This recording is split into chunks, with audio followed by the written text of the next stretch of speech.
नमस्कार मित्रों, मैं Anand Raj, chief office superintendent central railway, आप सबका स्वागत करता हूं। मित्रों, म्यूचुअल ट्रांसफ़र पे हम लोग कई बार बात कर चुके हैं, लेकिन अभी भी बहुत से कर्मचारियों की बहुत सारी समस्याएं हैं, इस पे हम लोग को आज बात करनी है।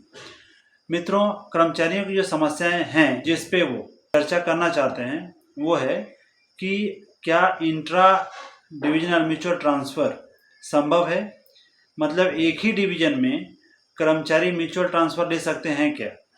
दूसरा है कि कर्मचारियों की जब पोस्टिंग होती है म्यूचुअल ट्रांसफ़र के बाद, जब म्यूचुअल ट्रांसफ़र कंप्लीट हो जाता है और उनकी पोस्टिंग होती है, तो क्या जिस स्टेशन से कर्मचारी रिलीव हुए हैं आने वाले कर्मचारी की पोस्टिंग उसी स्टेशन पर होगी। ये कुछ महत्वपूर्ण सवाल हैं जिसका जवाब हम लोग आज जानने का प्रयास करेंगे। जहाँ तक इंट्रा डिविजनल म्यूचुअल ट्रांसफ़र की बात है, तो ये जो है वो Indian railway establishment manual volume 1 जो 1985 का एडिशन है, उसके पैरा नंबर 310 उसमें स्पष्ट किया गया है कि इंट्रा डिविजनल म्यूचुअल ट्रांसफ़र ये संभव नहीं है। साथ में 5/8/2022 का जो लेटर है उसमें भी स्पष्ट किया गया है कि इंट्रा डिविजनल म्यूचुअल ट्रांसफ़र संभव नहीं है।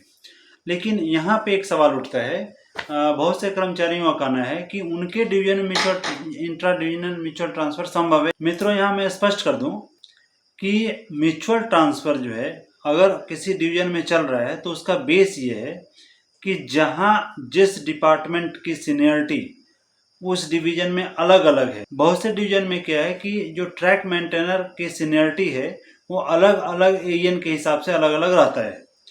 जैसे अगर मैं सोलापुर डिवीजन की बात करूं तो यहाँ पे भी कुर्दवाड़ी एएन के अंदर एक अलग सीनियरिटी थी, गुलबर्गा एएन के अंदर एक अलग सीनियरिटी थी, और वो जो था एक पूरा यूनिट था। मतलब इसमें से एक एएन से दूसरे एएन के पास कर्मचारियों का ट्रांसफ़र होता था, उन्हें अपनी सीनियरिटी लूज करनी पड़ती थी।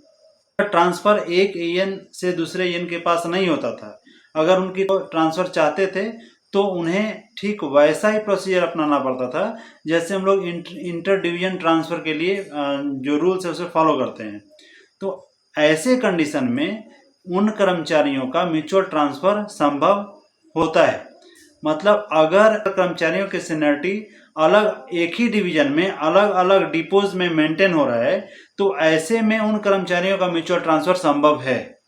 तो ये जो कहना कि हमारे डिवीजन में ट्रांसफ़र हो रहा है, तो इसका यही कारण है कि अगर उनकी सीनियरिटी अलग अलग है तो उनका म्यूचुअल ट्रांसफ़र संभव है। लेकिन जहाँ पे पूरे डिवीजन में एक ही सीनियरिटी है तो वहाँ पे ये संभव नहीं है। दूसरा ये होता है, कर्मचारी जो है वो म्यूचुअल ट्रांसफ़र के बाद जब रिलीव होते हैं तो उनकी पोस्टिंग कहाँ की जाएगी।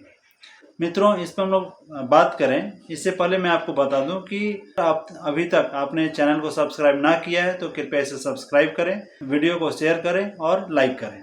कर्मचारी का जो म्यूचुअल ट्रांसफ़र होता है उसके बाद जब उनकी पोस्टिंग होती है तो ये बिल्कुल आवश्यक नहीं है कि जिस स्टेशन से वो कर्मचारी जो रिलीव हुआ कर्मचारी आने वाले कर्मचारी की पोस्टिंग उसी स्टेशन पे की जाए।